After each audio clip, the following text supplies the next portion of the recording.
El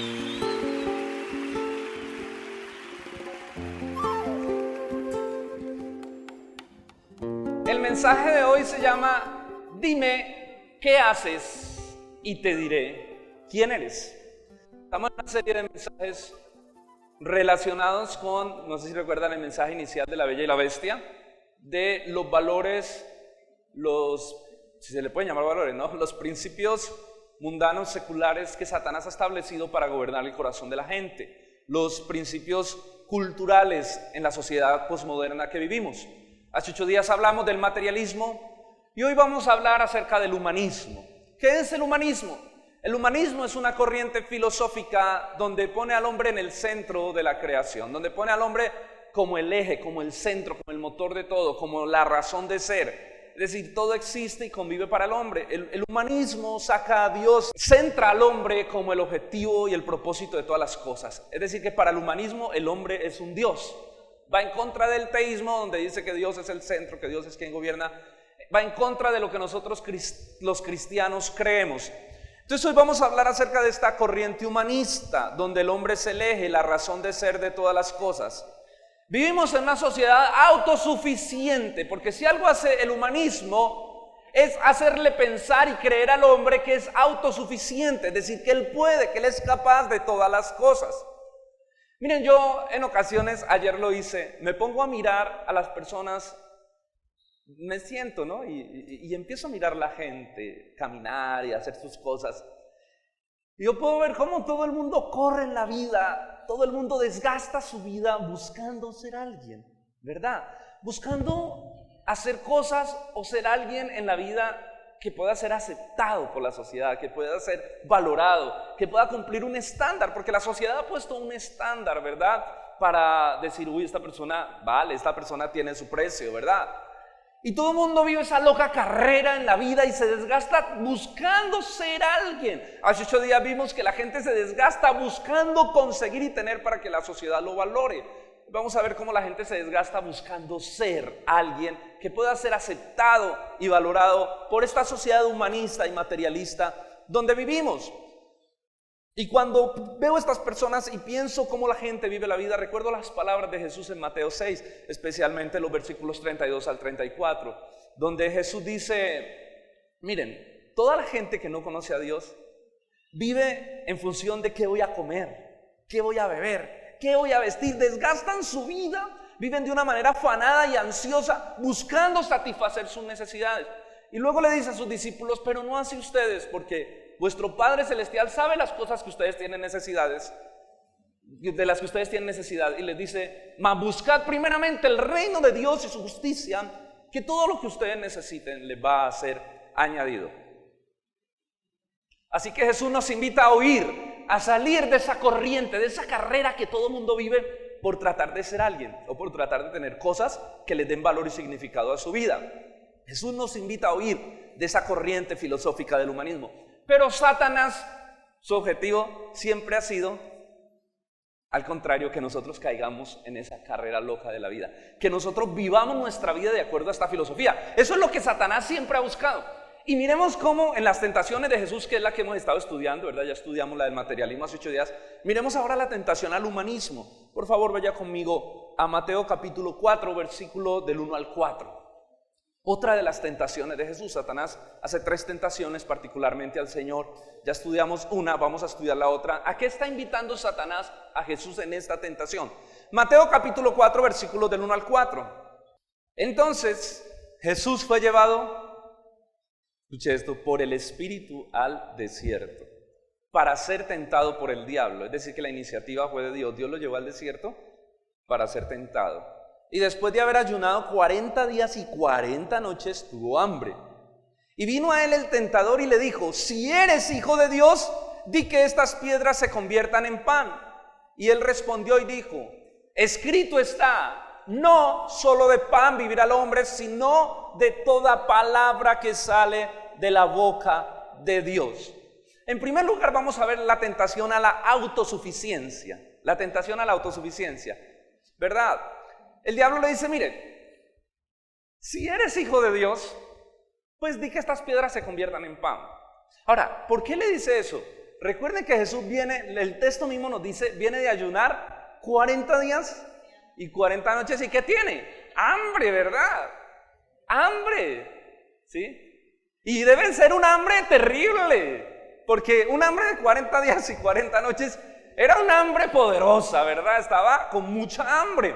Entonces Satanás, cuando tienta a Jesús, recuerden que él siempre alude a su naturaleza humana. Y entonces Satanás le dice, tienes hambre, ahí hay piedras, tienes poder, ¿por qué no conviertes esas piedras en pan y comes? Evítate el hambre. Y si uno solo lee el texto sin estudiar lo que realmente Satanás está proponiendo, uno puede ser muy liviano y decir, pues le está diciendo que convierta solo las piedras en pan. Pero detrás de ese pedido hay un deseo en Satanás impresionante de que Jesús se convierta en una persona autosuficiente. Y les voy a explicar por qué. Satanás le está diciendo, suple tu necesidad por tus propios medios. Ustedes recuerdan que cuando nosotros leemos los evangelios, el Señor Jesús nos explica que Él siempre para lo que hacía dependió del Padre, ¿verdad? Es más, hay un texto muy particular que cuando los fariseos y saduceos lo están acusando porque sanó a alguien en día sábado, Jesús le responde con estas palabras. Se lo voy a leer, está en Juan 5:19, no lo busque, se lo voy a leer, apúntelo si quiere por razones de tiempo. Respondió entonces Jesús y les dijo, de cierto les digo, no puede el Hijo hacer nada por sí mismo, sino lo que ve hacer al Padre. Porque todo lo que el Padre hace, eso también lo hace el Hijo igualmente. Miren cómo Jesús dice, no puede hacer el Hijo nada si no lo ve hacer al Padre. Es decir, Jesús cuando caminó sobre la tierra dependió 100% del Padre en todo lo que hacía. Jesús siempre, mire que cuando fue a elegir los discípulos, Jesús no salió y dijo pasó toda una noche en oración buscando dirección del Señor. Jesús siempre dependió del Padre para todo lo que hacía. Y en este texto nos dice, mire, no puede hacer el Hijo nada si no voy a hacer al Padre. Hay un asunto de obediencia necesario para nuestra redención. Hay un asunto de obediencia en Jesús necesario para modelar a nosotros que el ser humano sí puede, que el Espíritu Santo nos fue dado para vivir una vida dependiente del Padre. Eso era lo que Jesús quería enseñar. Por eso en todo lo que hacía era dependiente. Pero Satanás aquí le está insinuando, le está diciendo, mira Jesús, sea autosuficiente, tú puedes. ¿Por qué no conviertes esas piedras en pan y satisfaces tu necesidad? La necesidad que tienes, tú tienes el poder, hazlo. Suple tu necesidad por tus propios medios. Satanás está pidiendo a Jesús que no tenga en cuenta la voluntad del Padre, que no tome en cuenta lo que el Padre pueda decirle acerca de esta situación, sino que sencillamente actúe de una manera autosuficiente en este momento. ¿Saben ustedes que la autosuficiencia es uno de los valores que Satanás más ha establecido en el corazón humano para poder controlar al hombre a través del pecado? Miren, sencillamente la autosuficiencia tiene que ver con algo que está en la naturaleza satánica. Cuando Satanás se revela, lo revela por la autosuficiencia que entra a su corazón.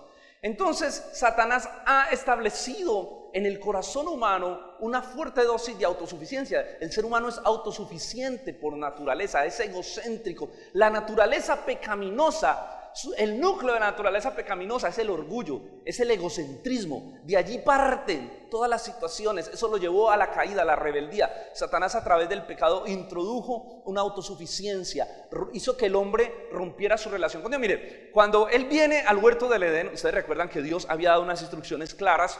Y cuando Satanás viene al huerto del Edén, lo que le dice a Adán y Eva es, mira, con que Dios les ha dicho que no coman de los árboles del huerto. Mira, ¿saben que Él se lo dice? Porque el día que ustedes coman van a ser como Dios. El día que ustedes coman de ese árbol, ustedes van a ser como Dios. No van a necesitar a Dios, van a ser conocedores del bien y del mal. No van a necesitar a Dios, van a ser autosuficientes. Pueden ustedes ser los propios dioses de su vida. Claro, el hombre cae en la tentación y el hombre se vuelve autosuficiente.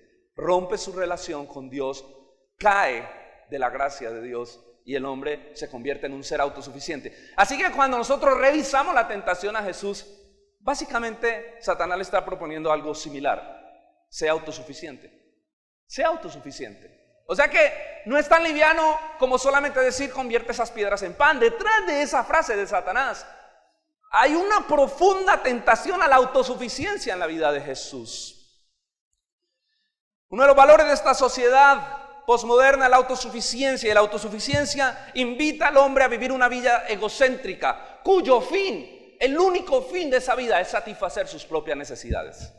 El único fin de una vida autosuficiente y egocéntrica es poder satisfacer nuestras propias necesidades. Y esa es la carrera loca que todo mundo vive. Es una carrera por tratar de satisfacer sus propias necesidades. Vemos a la gente tratando de llenar un vacío existencial, un vacío espiritual, un vacío emocional, un vacío intelectual, un vacío de tantas cosas. Vemos a la gente tratando de llenar ese vacío con la propuesta satánica de: es que si tú eres alguien, tú vas a sentirte completo y lleno. Entonces vemos a la gente corriendo esa carrera buscando ser alguien en la vida, ¿sí? Yo no sé cuántos de ustedes crecieron con la frase de los padres, ¿no? Nuestros padres tenían una frase muy bien intencionada, pero muy dañina y peligrosa. Y la frase era esta: usted tiene que estudiar para que sea alguien en la vida. Y yo no sé cuántos le han dicho a sus hijos eso, ¿no? Mijo, usted tiene que estudiar para que sea alguien en la vida. Pregunto, ¿es que no es nadie? ¿Sí entiendes? O sea, cuando tú dices esa frase muy bien intencionada, porque hay cosas que hacemos que son muy bien intencionadas, pero son súper dañinísimas.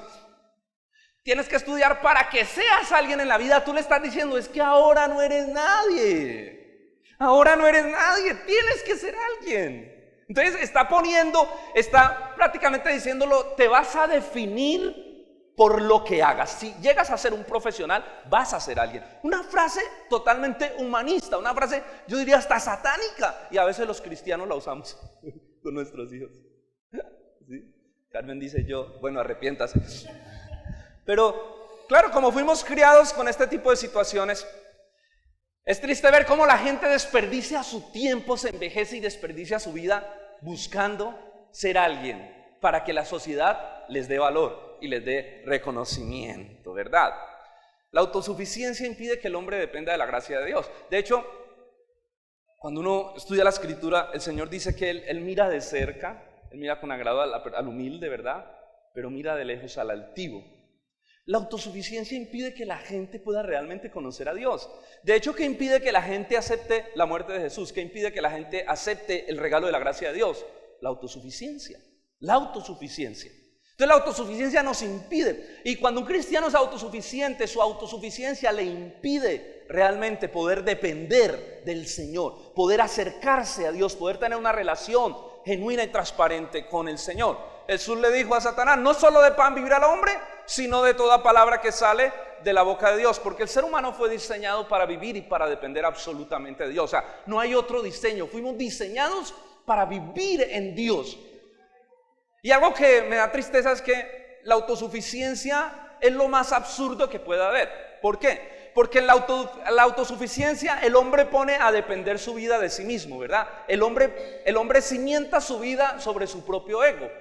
Y ustedes saben que la Escritura nos muestra que el hombre por naturaleza, todas sus áreas han sido dañadas por el pecado, lo que llamamos la depravación total del hombre. El hombre en todas sus áreas emocionales, intelectuales, espirituales, todas las áreas del ser humano fueron afectadas por el pecado y fueron depravadas por el pecado. Así que el ser humano no tiene la capacidad sana. El ser humano ha sido dañado, afectado fuertemente por el pecado. Y eso precisamente es lo que impide que el hombre se acerque a la gracia de Dios. Por eso Dios tiene que traer al hombre a su gracia, ¿verdad? Entonces, qué terrible. Es como si usted construyera una casa en un terreno que es solo lodo y pantano. ¿Sí me voy a entender? Por eso Jesús, cuando habla de el que edifica su casa sobre la arena y el que la edifica sobre Cristo, ¿verdad? Sobre la roca, Jesús se está refiriendo a esto. El ser humano nunca podrá edificar su casa sobre sí mismo porque es corrupto por naturaleza. Entonces, ¿cómo edificar la casa sobre la tierra? ¿Verdad? Todo lo que el ser humano haga apartado de la gracia de Dios siempre lo va a conducir al daño, la destrucción y a la maldad. ¿Por qué? Porque esa es la esencia de su corazón. El hombre necesita la gracia de Dios. No solo de pan vivirá el hombre, sino de toda palabra que sale de la boca de Dios. Ahora, la segunda tentación aquí mismo, porque es que Satanás está barajando las cartas en muchos sentidos con Jesús.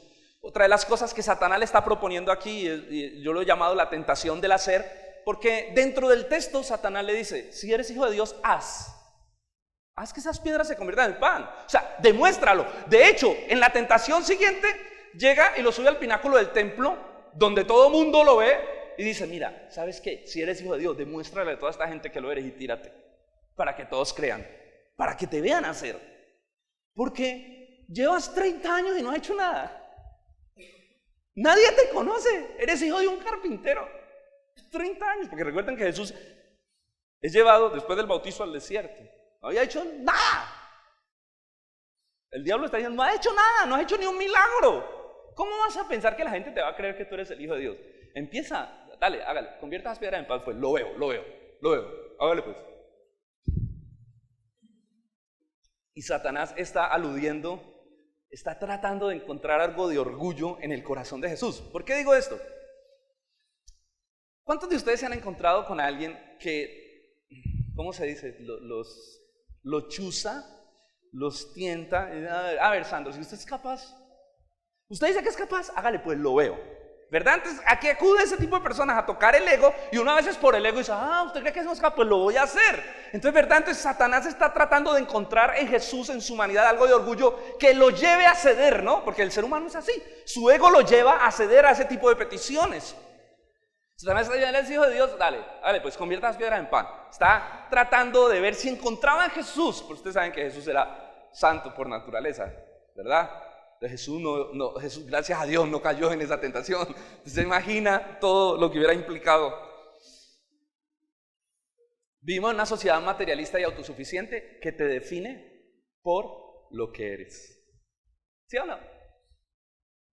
Es más, la autosuficiencia define a la persona por lo que es capaz de hacer y lograr. Entonces vivimos en una sociedad que te define por lo que eres. Miren, cosas como esta. Usted va a sacar un crédito bancario y una pregunta clave que le hacen a usted en la entrevista es, ¿y usted qué hace? Entonces si de pronto usted dice, no, pues yo soy ama de casa, no aplica. Ya para el banco usted no es un buen cliente, porque dicen, no, esta es ama de casa, esta no genera ingresos. Pero si usted dice, no, yo soy empresario, ya hay otro trato. No, empresario, venga, ¿y como cuántos son sus ingresos mensuales? ¿Verdad? Entonces el mundo empieza a valorar, ¿no? Ahora, pues obvio, por unas razones de análisis crediticio deben hacerlo, pero le pongo otro ejemplo. Cuando usted conoce a alguien, cuando una persona lo conoce, la primera pregunta que hace, o que le hacen a uno, ve, ¿qué haces? O si no, ¿quién eres? Y cuando le responda, ve, ¿y quién eres? Entonces uno, soy Edwin y soy pastor. Entonces uno responde con su nombre y lo que hace. Entonces casi que es una definición cultural ya en la gente. Soy lo que hago, ¿verdad? Soy lo que hago. Nos definen culturalmente por lo que hacemos. Y de eso depende muchas veces cómo se relacionen con nosotros. ¿Cómo va a ser el trato?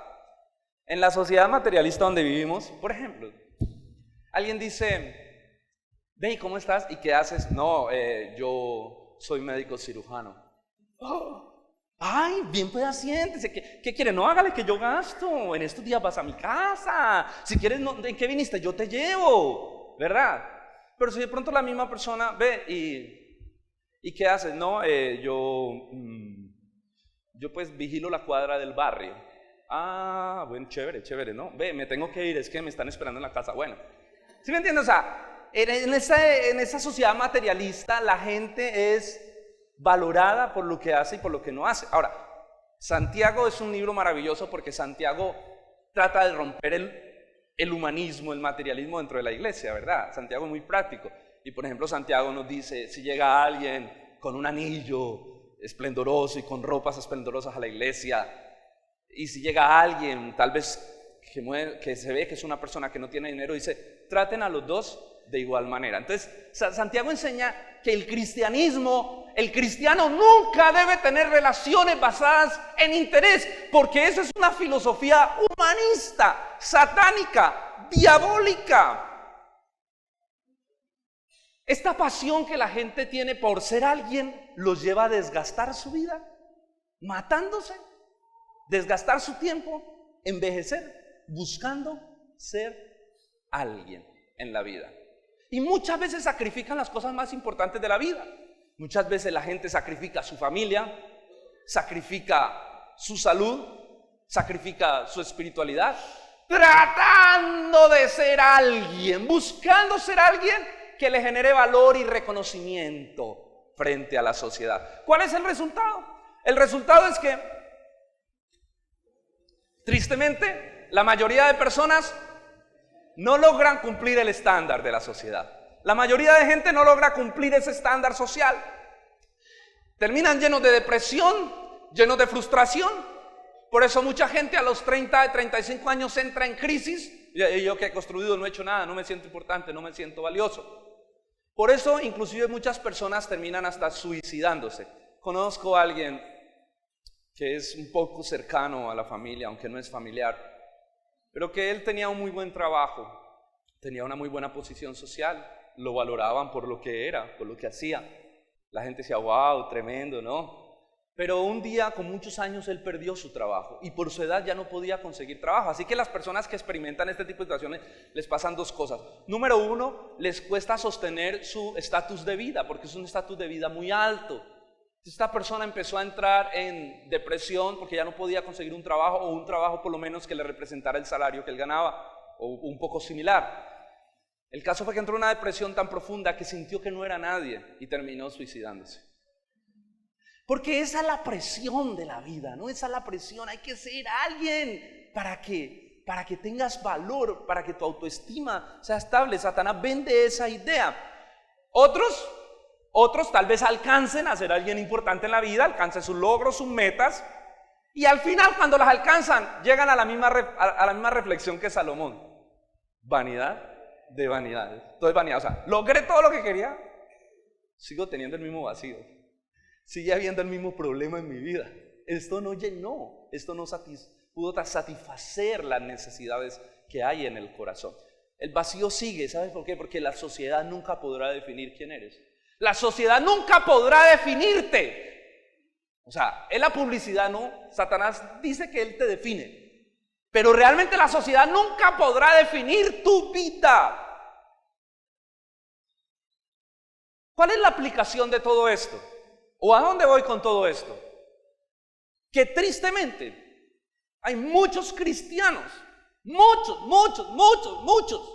que han caído en esa filosofía humanista siendo cristianos, porque crecieron en medio de ese humanismo con frases humanistas, porque todo su entorno refuerza ese valor, y porque tristemente muchas veces en las iglesias refuerzan ese valor del humanismo, diciéndonos que presentándonos un evangelio exitomaníaco. Los cristianos caen dentro de esa corriente. ¿Y cuál es el problema? Vemos a muchos cristianos sumergidos en esa misma loca carrera de la vida, tratando de ser alguien, tratando de encontrar valor en la sociedad, tratando de ser alguien para que la sociedad los apruebe, les ponga un sello de aprobación. Entonces vemos cristianos 100% dedicados a construir su propio imperio, su propio reino, 100% dedicados a construir su propio imperio, sus propias vidas, donde Dios, la única figura de Dios es que Dios es un inversionista.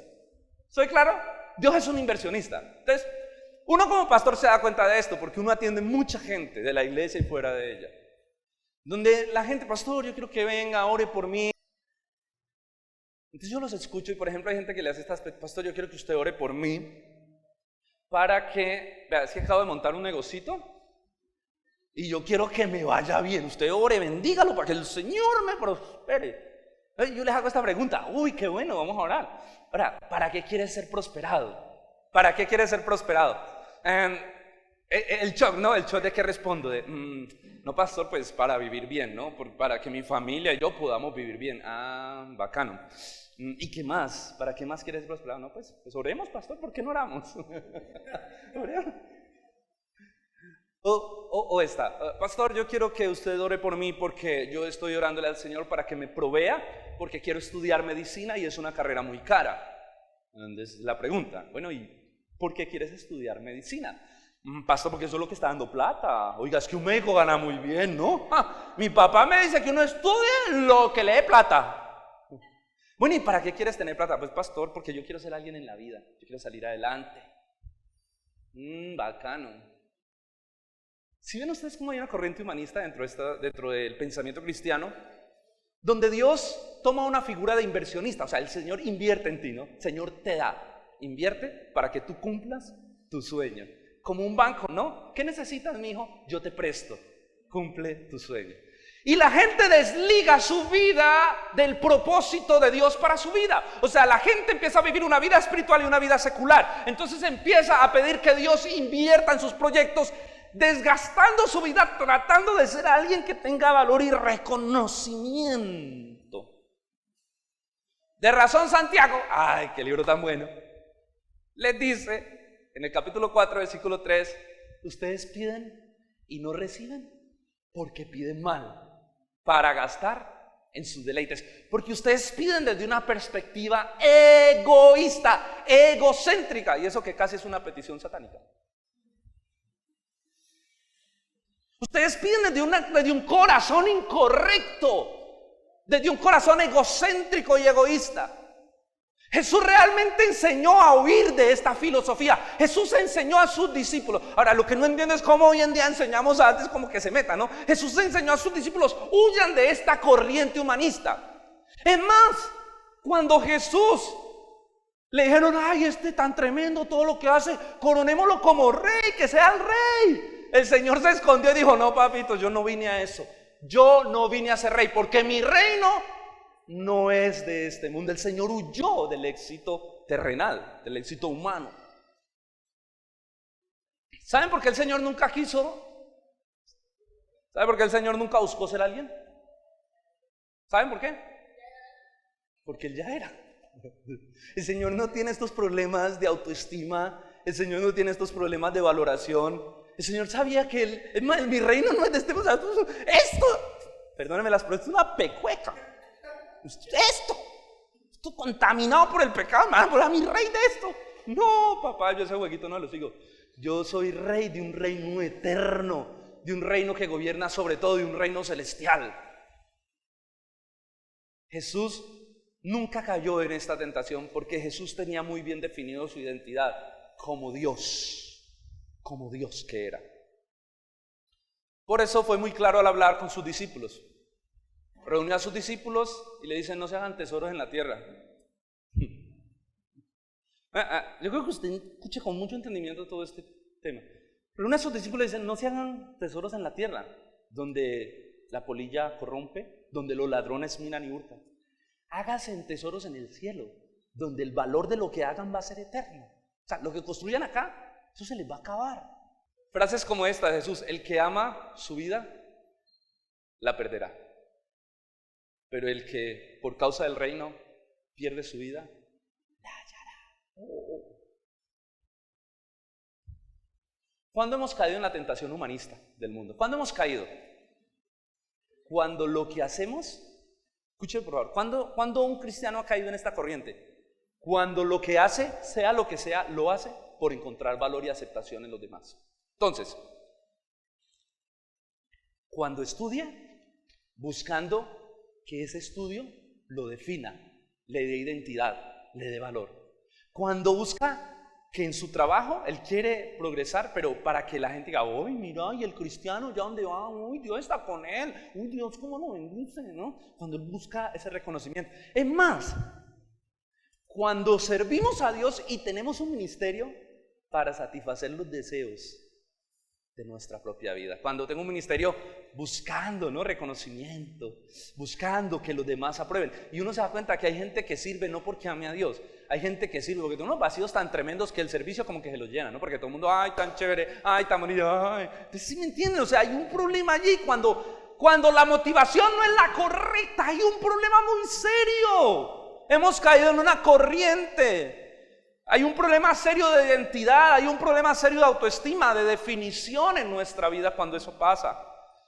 Entonces usted me puede hacer la pregunta en esta mañana, pastor, entonces un cristiano no se tiene que esforzar, ¿verdad? Un cristiano, porque es la pregunta que más de uno se hace. O sea, cuando uno habla de todo esto, ¡tum!, cae la pregunta, entonces no tenemos que esforzarnos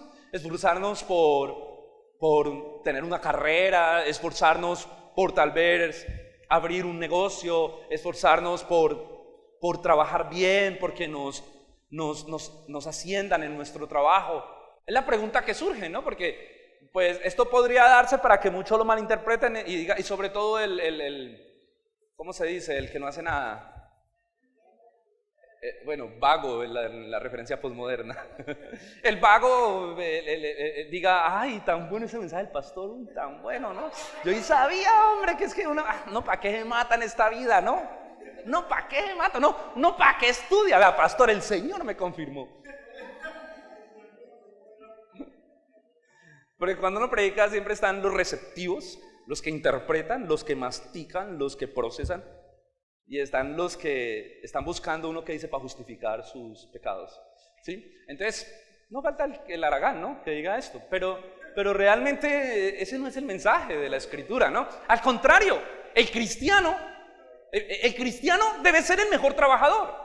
El cristiano debe esforzarse, pero no desde la motivación de que voy a ser el mejor, para que vean quién soy, un hijo de Dios, un príncipe, un rey. El cristiano debe ser el mejor y ahora se los voy a explicar por qué. El cristiano se debe esforzar también por estudiar, ¿sí? Porque la misma Biblia dice que crezcamos en la gracia y en el conocimiento de nuestro Señor Jesucristo. O sea, que el cristiano se debe esforzar por estudiar la Escritura y si quiere también estudiar una carrera, pues es importante. De hecho, hay ministerios que van a requerir de una carrera. Por ejemplo, los que quieren ir como misioneros a países donde el evangelio no se le permite la entrada, deben entrar por una profesión. Muchos de ellos entran por la medicina. O sea que si yo estoy esforzándome para que eso que voy a hacer me defina, hay un valor negativo, hay una motivación humanista, y hay una motivación egoísta, y hay una motivación que viene de la naturaleza pecaminosa, ¿verdad? Entonces, no debemos hacer las cosas para que nos den valor y nos definan. Entonces la pregunta es, tercer lugar, y con esto voy cerrando la predicación, es ¿qué define nuestra identidad como hijos? O sea, ¿qué realmente nos define? ¿Qué realmente nos define a nosotros como hijos de Dios?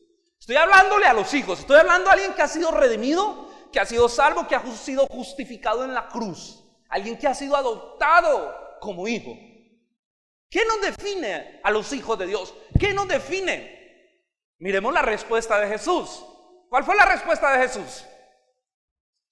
¿Cuál fue la respuesta de Jesús a Satanás cuando lo tentó con esto? No solo de pan vivirá el hombre, sino de toda palabra que sale de la boca de Dios. No solo de pan vivirá el hombre, sino de toda palabra que sale de la boca de Dios. Y cuando Jesús hace alusión a este texto, Jesús está tomando un texto que está en Deuteronomio capítulo 8, versículo 3, versículos del 2 al 3. Jesús está yendo a Deuteronomio cuando Israel estaba en el desierto y el Señor les habla. Se lo voy a leer, o si quiere búsquelo, póngale un separador y busque este texto, Deuteronomio 8 del 2 al 3. Y te acordarás de todo el camino por donde te ha traído Jehová tu Dios. Recuerde que están allí. Estos 40 años por el desierto para afligirte. El Señor te ha traído por el desierto para afligirte. Nada que ver con el éxito-maníaco, ¿no? El Señor aflige para probarte, para saber lo que había en tu corazón, si habías de guardar o no sus mandamientos. Y te afligió, vuelve y lo dice, y te hizo tener hambre, y te sustentó con maná, comida que no conocías tú ni tus padres la habían conocido, para hacerte saber que no solo de pan vivirá el hombre, sino de toda palabra que sale de la boca de Dios. Es decir, Dios le está diciendo a ellos, yo te llevé al desierto, yo te afligí, te probé estos 40 años, te hice sentir dolor, te hice tener hambre, pero te sustenté para hacerte saber, para que entiendas que no solo de pan vivirá el hombre, sino de toda palabra que sale de la boca de Dios. Ahora la pregunta es, ¿de dónde viene Israel? Cuando está en el desierto, ¿de dónde viene? De Egipto. ¿Cuántos años? 400 años de esclavitud. Oye, ¿tú te imaginas cuántas generaciones son 400 años? Eso quiere decir que los que entraron no salieron. Ahora, Israel vivía como esclavo. ¿Quién le daba su alimento? ¿Quién le daba su techo? ¿Quién le daba su pago? Egipto. ¿Quién sustentaba a Israel cuando estaba en Egipto como esclavo? El faraón. Ahora, detrás de eso está el Señor, creo que dice. Pero ellos, en su mente, ellos sabían que quien los sustentaba era Egipto. Ellos eran esclavos. Egipto me da la comida. Por eso en el desierto se quejan, porque en su mente para ellos era Egipto. Y le dicen: Moisés, pero ven, estábamos mejor allá. Allá el faraón nos daba carne. Allá estábamos mejor, comíamos más rico. Nos traes aquí a darnos pan todos los días, maná, con fles de Kellogg's. Porque algunos, yo siempre me hice la inquietud, bueno, ¿y el maná cómo era? Y algunos estudiosos dicen, más o menos era como un cereal, ¿no? Más o menos era como un cereal, el maná. Entonces imagínense todos los días comiendo un cereal, todos los días. Claro, entonces ellos como en su mente estaba que su proveedor era Egipto, entonces Egipto nos daba mejores cosas que lo que Dios nos está dando aquí en el desierto. Entonces Dios los lleva al desierto para romper esa estructura de pensamiento. Dios los lleva al desierto para que ellos, miren, en el desierto es tan tenaz que Dios les dice: yo los sustenté con maná.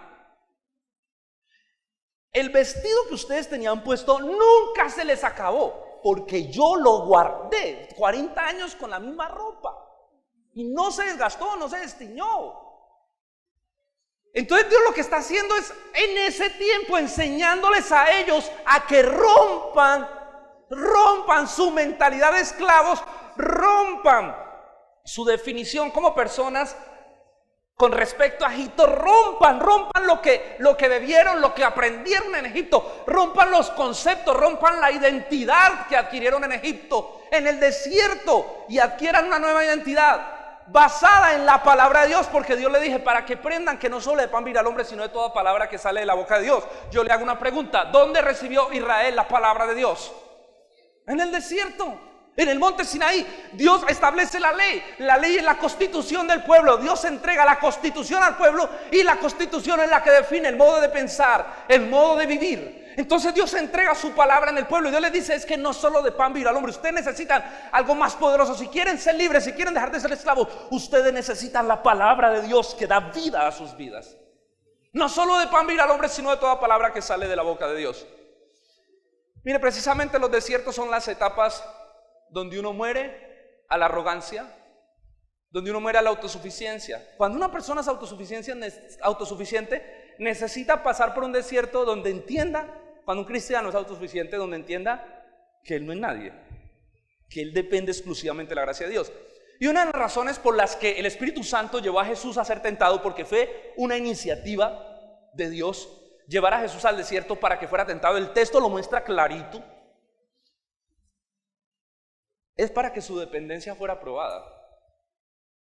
Es para que su dependencia de Dios fuera probada. Y Satanás prueba la dependencia, diciéndole: convierte esas piedras en pan y suple tu necesidad. Y el Señor le responde y le dice: no solo de pan vivirá. ¿Vivirá quién? El hombre. Sino de toda palabra que sale de la boca de Dios. Porque realmente es la palabra de Dios la que nos define. Es más, Jesús dice: porque la palabra es la que da vida. La palabra es vida, es la vida de Dios. La palabra es vida, no de solo de pan vivirá el hombre, sino que vivirá de toda palabra. La palabra imparte vida, la palabra imparte vida. Mire, la palabra, cuando Dios crea al hombre, lo hace del polvo, dice que sopla en él aliento de vida. Dios da una palabra de vida y el hombre adquiere vida. Dios nos redimió por su palabra. Dice Juan: el verbo fue hecho carne y habitó entre nosotros. O sea que la redención viene de la palabra de Dios, y Dios nos sustenta por su palabra. Es decir, que la palabra de Dios genera, redime y da vida. A nosotros los cristianos la palabra de Dios es la que nos da la vida. Dependemos de la palabra más que del pan para vivir. Ahora, ¿cuántas veces come usted al día? ¿Cuántas veces come usted al día? ¿Cuántas veces come? 3. Y eso. Porque realmente dicen los médicos que uno debería comer 5, más bien. Pero aquí hay unos que comen 6, 7, 8, ¿verdad? Y se les va manifestando esa llenura. Si Jesús dice no solo de pan vivirá el hombre, sino de toda palabra que sale de la boca de Dios. Y tú comes tanto al día, yo te hago una pregunta: ¿qué tanto estudias la palabra? O sea, ¿sí me entienden? O sea, hay cristianos que leen un versículo o leen un textico ahí en la mañana, ni lo estudian, lo leen ahí, no entienden ni el texto, ni el contexto, ni quién lo escribió, ni para quién fue escrito. No, lo leen y dicen, uy, Dios me habló. Tu vida cristiana nunca va a sobrevivir de esa manera, porque la vida de tu vida es la palabra de Dios. La gasolina de tu espiritualidad, bueno, es mucho más que, perdóname, Señor, por poner ese ejemplo tan liviano, pero la palabra de Dios es lo que mueve. Cuando un cristiano no está en comunión con la palabra, es un cristiano que no tiene vida. Un cristiano solo subsiste de lo que recibe aquí en la iglesia. Por eso entonces vemos un poco de cristianos que son falta de pasión, cristianos que no tienen una pasión por el Señor, que viven una vida, ¿sí me entiendes? O sea, tú no les ves la pasión, ves una religiosidad en ellos. Por eso vemos un poco de cristianos que se desaniman. ¿Ve cómo estás desanimado? Yo no entiendo, yo solo entiendo una cosa: uno se desanima cuando se desconecta de Dios. Por eso yo digo, uno puede aconsejar a ese cristiano, pero si no se conecta, hermano, no hay eso. Vea, uno hasta se desanima con las consejerías, porque hay gente que depende de la consejería porque no quiere conectarse con la palabra. Entonces tiene uno que estarle dando consejería cada tanto y animando y casi que más incentivando sus emociones, porque es que no hay vida. Yo un día dije, Dios mío, la gente más que consejería, la gente necesita conocerte y conocer tu palabra. Si la gente estudiara la Biblia a profundidad, si la gente conociera la Escritura, se le resolvería tanto dilema en su vida, tanta crisis de identidad, tanto problema de autoestima, tanto orgullo que hay en el corazón humano. ¿Sabe por qué pasa eso en el pueblo de Dios? Porque no hay palabra, porque no hay vida de Dios. La gente quiere experimentar a Dios sin ir a la palabra. ¡Qué peligro! Porque en el mundo espiritual también se mueve el diablo. Y hay gente que cree que ha tenido experiencias con Dios y ha tenido experiencias con seres diferentes. ¿En serio? Un cristianismo basado en experiencias sin palabras. Es que la palabra define la experiencia. La palabra te permite entender si esa experiencia que tú viviste es de Dios o si tienes que interpretar esa experiencia de acuerdo a la palabra. Pero estamos viviendo un evangelio así donde la gente no lee la Biblia, no estudia la palabra y solo quiere adorar, cantar, exaltar, orar. ¿Y dónde está la palabra? Tu espiritualidad tiene un riesgo muy grande. Gracias a Dios dice que el Espíritu Santo nos guía a toda verdad. Pero si no hay palabra, no hay vida. La Biblia es el eje de la vida cristiana. La Biblia es el centro. La Biblia define la espiritualidad. La Biblia define la identidad. Colosenses capítulo 3, versículo 16. Que la palabra de Cristo more en abundancia. Que la palabra de Cristo more en abundancia. ¿Y qué es abundancia? Es que abunde la palabra, que la palabra de Cristo more en abundancia, que abunde. Y si usted mira el contexto, Pablo está hablando del pecado, Pablo está hablando de la cantidad de elementos que rodean la vida del cristiano, y le está diciendo, para que vivas una vida cristiana profunda, la palabra de Cristo more en abundancia en vosotros. Porque es la palabra la que genera cambio, es la palabra la que genera transformación, es la palabra la que cambia nuestro pensamiento, nuestra forma de ver la vida. Es la palabra. Y tristemente, como les decía, estamos viviendo épocas donde la palabra escasea. Ayer que hablaba con los chicos de alabanza, yo les decía, muchachos, vamos a empezar, inclusive si es necesario, a componer nosotros canciones. Vamos a empezar a buscar unas canciones más bíblicas que enseñen a la gente la Biblia. Porque nos centramos a veces mucho que el ritmo bacancito y que ay, qué tan chévere. Queremos trabajar en este tema en la iglesia. Ahora la palabra de Dios habita en nosotros. Dice la palabra que la simiente de Dios está en ti y te guarda, ¿verdad? La simiente de Dios, la palabra, está en nosotros. La palabra ha sido sembrada, la palabra ha sido puesta, la palabra nos ha dado vida. Por eso nuestra vida es otra. No podemos vivir como gente que no conoce a Dios, no podemos seguir tras la corriente de este mundo. No podemos vivir como las personas viven su vida normalmente, porque ahora nuestra vida ha sido vivificada a través del poder de la palabra. O sea que nuestro sentido de vida cambia profundamente. Nosotros no vivimos la misma carrera loca buscando ser alguien o tratando de ser alguien, porque de hecho ya lo somos en Cristo. Por favor, lea Colosenses 3, 23 al 24. Todo lo que hagáis, hacedlo de corazón, como para el Señor y no para los hombres. Y todo lo que hagáis, hacedlo de corazón como para el Señor y no para los hombres, sabiendo que del Señor recibirán la recompensa de la herencia, porque a Cristo el Señor sirven. Todo lo que hagan ahora, mire, ahora todo lo que hagan de ahora en adelante no lo hagan por buscar una aprobación humana, no lo hagan por encontrar sentido de aprobación, ni siquiera hagan las cosas para ver si aprobado por mí. Ay, yo voy a hacer esto para que el pastor, no, tú a quien sirves es a Dios, no a mí tú sirves al Señor. Todo lo que hagas, hazlo de corazón para el Señor y no para los hombres, porque a Cristo el Señor servís. Es decir, que nuestro significado de la vida cambia. Todo lo que hacemos, todo, llámese estudio, llámese trabajo, inclusive llámese tiempos de diversión, llámese tiempos de familia, todo lo que hacemos, hagámoslo para el Señor y no para los hombres. Ya nuestra vida cambia. Por eso cuando Satanás tienta a Jesús, Jesús le dice: apártate de mí, porque al Señor tu Dios adorarás y a Él solo servirás. Fuimos llamados, fuimos redimidos para adorar y para servir a Dios. Nuestro propósito de vida no es ser alguien. Nuestro propósito de vida es que Dios sea glorificado y exaltado. Es decir, que todo lo que hacemos gira en torno a la adoración y en torno al establecimiento del reino de Dios. Jesús dijo: busquen primeramente el reino de Dios, justicia, y todo les va a ser añadido. Eso quiere decir que si tú quieres estudiar, que espero que todos aquí anhelen estudiar y ser profesionales, entonces la palabra de Dios dice: entonces hazlo para que Dios sea glorificado y para que su reino sea extendido. Si quiero ser médico, ¿para qué? Porque a través de mi carrera yo quiero servir a Dios. Porque siento que mi ministerio, mi llamado necesita estas herramientas. Que quiero montar un negocio, ¿para qué? Yo quiero realmente, pastor, que el Señor me provea para yo bendecir a otros. Hay motivaciones correctas, hay una integridad entre la vida, el llamado y el propósito de Dios. Todo lo que haga es hacerlo para el Señor.